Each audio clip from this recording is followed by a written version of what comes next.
ইহুদি, খ্রিস্টান, হিন্দু, বৌদ্ধ, জৈন বিভিন্ন ধর্মের লোকেরা অনেক ভালো কাজ করছে। সমাজ ও পৃথিবীর কল্যাণে অসংখ্য সৎকর্ম করছে।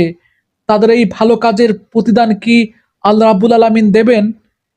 বর্তমান পৃথিবীর অনেক জাতি উপজাতি আছে, অনেক ক্ষুদ্র নৃগোষ্ঠী আছে যাদের কাছে ইসলামের দাওয়াত পৌঁছায়নি, তাদের কাছে কোনো নবী রাসূলও আসেননি।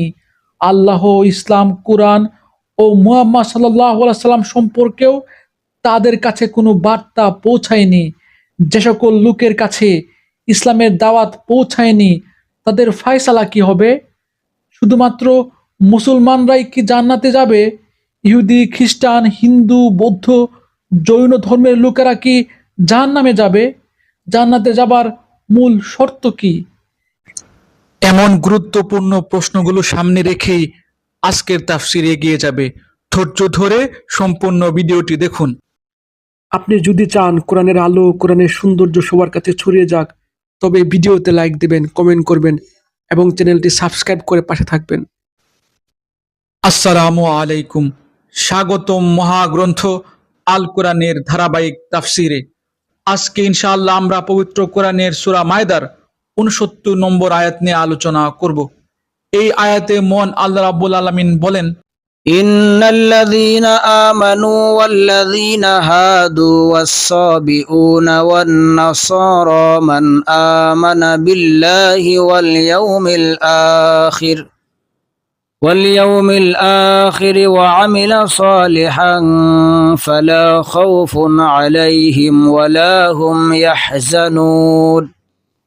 নিশ্চয় যারা ঈমান আনে, ইহুদি, সাবি, খ্রিস্টান, এদের যে কেউই এক আল্লাহ তাআলা ও শেষ বিচার দিনের প্রতি ঈমান আনবে এবং সৎকর্ম করবে, তাদের কোনো ভয় নেই, পরকালেও তাদের কোনো দুশ্চিন্তাগ্রস্ত হতে হবে না। আলহামদুলিল্লাহ, চমৎকার একটি আয়াত। এই আয়াতে আল্লাহ রাব্বুল আলামিন বলে দিয়েছেন জান্নাতে যাবার শর্ত, আর সেই শর্তটি হলো শুধুমাত্র আল্লাহর প্রতি একনিষ্ঠ বিশ্বাস রাখা, পরকালের প্রতি বিশ্বাস রাখা। তবে এক্ষেত্রে কিছু শর্ত আছে যার জন্য বিস্তারিত আলোচনা করার দরকার। বিস্তারিত আলোচনা করার পূর্বে আমরা প্রথমে মানুষের পরিচয় জেনে নেই। মানুষের পরিচয় দিয়ে আল্লাহ রাব্বুল আলামিন বলেন, তিনি মানুষকে মাটি দ্বারা সৃষ্টি করেছেন, এরপর এর মধ্যে রূহ বা আত্মা ফুঁকে দিয়েছেন, এরপর শুক্রবিন্দুতে জমাট রক্তে, এভাবে ক্রমান্বয়ে একে মানব শিশুতে রূপান্তরিত করেছেন। এই শিশু ক্রমান্বয়ে যৌবনে পদার্পণ করে, এর মধ্যে বিচার বুদ্ধি ব্যবহারের বোধ তৈরি হয়, এরপর বার্ধক্যে পৌঁছে একটি নির্দিষ্ট আয়ু শেষ করে সে মৃত্যুতে পৌঁছায়। এই মানুষকে আমি সৃষ্টি করেছি এটি পরীক্ষা করে দেখার জন্য কে স্বাধীন ইচ্ছা ও বিচার বুদ্ধি ব্যবহার করে কর্মে উত্তম হয়। আল্লাহর এই মানব সৃষ্টির ইতিহাসে সবচেয়ে বড় বিষয়টি হলো মানুষের মধ্যে ভালো মন্দ, ঠিক বেঠিক, সত্য মিথ্যা, ন্যায় অন্যায় বোঝার ক্ষমতা। এই মানুষ তার বুদ্ধি ও বিবেকের তাড়নায় সত্য স্রষ্টার অস্তিত্ব বুঝতে পারে, পাশাপাশি ন্যায় অন্যায় পাপ পুণ্যও বুঝতে পারে। পৃথিবীর সকল মানুষ বিচার বুদ্ধির মাধ্যমে বুঝতে পারে মায়ের সাথে, বোনের সাথে, মেয়ের সাথে যৌন মিলন অন্যায়। পৃথিবীর সকল মানুষ তার বুদ্ধির মাধ্যমে বুঝে চুরি, ডাকাতি, সন্ত্রাস, চাঁদাবাজি, সুদ, ঘুষ, দুর্নীতি, জুলুম, নির্যাতন, অপরের সম্পদ আত্মসাৎ, খারাপ কাজ, অন্যায় কাজ।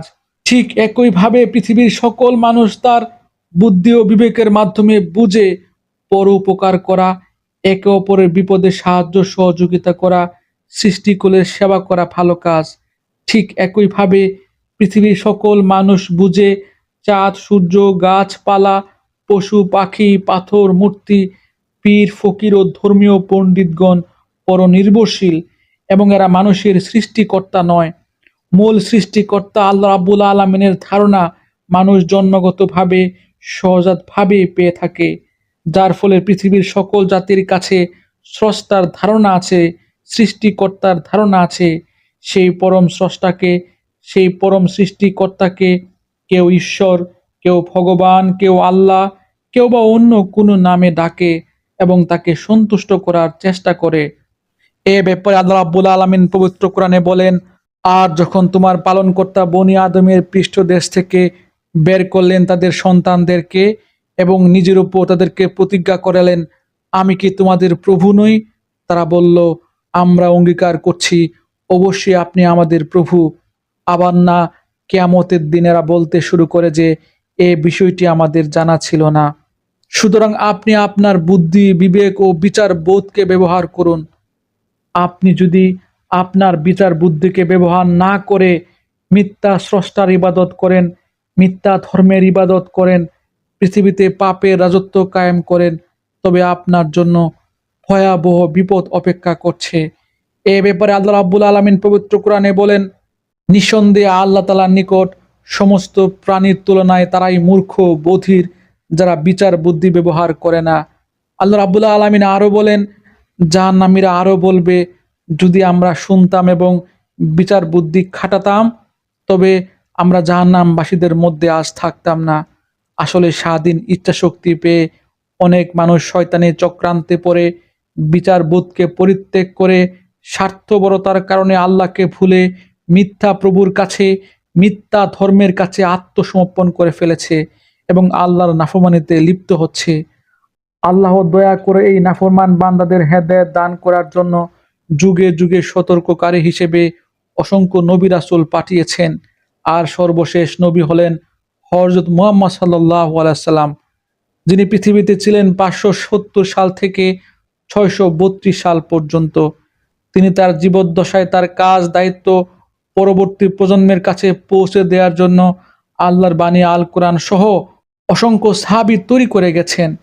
আল্লাহ রাসূলের শেখানো পথে জীবন বিধান আল কোরআনের শিক্ষা ও উপদেশ সাহাবীদের মাধ্যমে, পরবর্তীতে তাবিঈ এবং এর পরবর্তীতে আলেম ওলামাদের মাধ্যমে বর্তমান সে কাজ ব্যাপক হারে চলছে। বর্তমান সময়ে কোটি কোটি আলেম ওলামাগণ মানুষকে আল্লাহর পথে, কল্যাণের পথে ডাকছেন এবং তাদের দাওয়াতের কাজ চালিয়ে যাচ্ছেন। এখন প্রশ্ন হলো, কোনো এলাকায় যদি ইসলামের দাওয়াত, কোরআনের দাওয়াত, আল্লাহর নবীর দাওয়াত না পৌঁছায় তবে ওই এলাকার মানুষদের ফায়সালা কি হবে? তারা কি জাহান্নামে যাবে? প্রথম কথা হলো, আল্লাহ আপনাকে বিচার বুদ্ধি দিয়েছেন, স্রষ্টা, পরকাল ইত্যাদি ধারণা আপনার অন্তরে জন্মগতভাবেই গেঁথে আছে। আপনি ইসলামের দাওয়াত পান আর না পান, আপনাকে আপনার কাজের জবাবদিহিতা আল্লাহর কাছে করতেই হবে। যে এলাকায় ইসলামের দাওয়াত পৌঁছায়নি সে এলাকার মানুষ যদি এক স্রষ্টার প্রতি বিশ্বাস রাখে এবং কোনো পরনির্ভরশীল সৃষ্টি, চাঁদ, সূর্য, গাছপালা, পশু পাখি, দেব দেবী, পীর ফকির বা প্রতিমূর্তির কাছে মাথা নত না করে, শিরক না করে এবং ভালো কাজ করে আর পাশাপাশি খারাপ কাজ থেকে বেঁচে থাকে, তবে নিশ্চয়ই তারা আল্লাহর দয়া জান্নাতে যাবে। এই বিষয়টি আমাদের আলোচ্য আয়াতে আল্লাহ রাব্বুল আলামিন সুস্পষ্টভাবে তুলে ধরেছেন। কিন্তু আল্লাহ তার রাসূল সাল্লাল্লাহু আলাইহি সাল্লামের সংবাদ, কোরআনের সংবাদ তথা ইসলামের দাওয়াত তার কাছে পৌঁছে গেলে তাদের সেই দাওয়াত গ্রহণ করতেই হবে, অন্যথায় মুক্তি অসম্ভব। ধরুন কোনো এলাকায় আগুন লাগলো, তখন ওই এলাকার জনগণ তাদের নিজেদের সামর্থ্য অনুযায়ী সেই আগুনটি নেভানোর চেষ্টা করবে, কিন্তু সরকার থেকে ফায়ার সার্ভিসের কর্মীরা যখন চলে আসবে তখন ওই এলাকার জনগণের উচিত ফায়ার সার্ভিসের কর্মকর্তাদের প্রতি ভরসা করে তাদের নির্দেশ অনুযায়ী আগুন নেভানোর কাজটি সম্পাদন করা। ঠিক একইভাবে ইসলামের দাওয়াত আসলে, রাসূলের দাওয়াত আসলে, কোরআনের দাওয়াত আসলে আপনাকে ইসলামের কাছে আত্মসমর্পণ করতেই হবে। এই আত্মসমর্পণের মাধ্যমে আপনি খুব সহজেই আপনার জীবনকে দুনিয়া ও আখিরাতে সাফল্যমণ্ডিত করতে পারবেন। ইসলামের দাওয়াত পেয়ে, রাসূল সাল্লাল্লাহু আলাইহি সাল্লামের দাওয়াত পেয়ে আপনি যদি অস্বীকার করেন তবে আপনার জন্য মৃত্যুর পরবর্তী জীবনে নিশ্চিত জাহান্নাম অপেক্ষা করছে। আল্লাহ রাব্বুল আলামিন আমাকে সহ আপনাদের সবাইকে আজকের এই আলোচ্য আয়াতের শিক্ষা হৃদয়ে ধারণ করার, এই আয়াতের শিক্ষা সমাজে ছড়িয়ে দেবার তৌফিক দান করুন। এই প্রত্যাশা আজ এখানে শেষ করছি। ধন্যবাদ।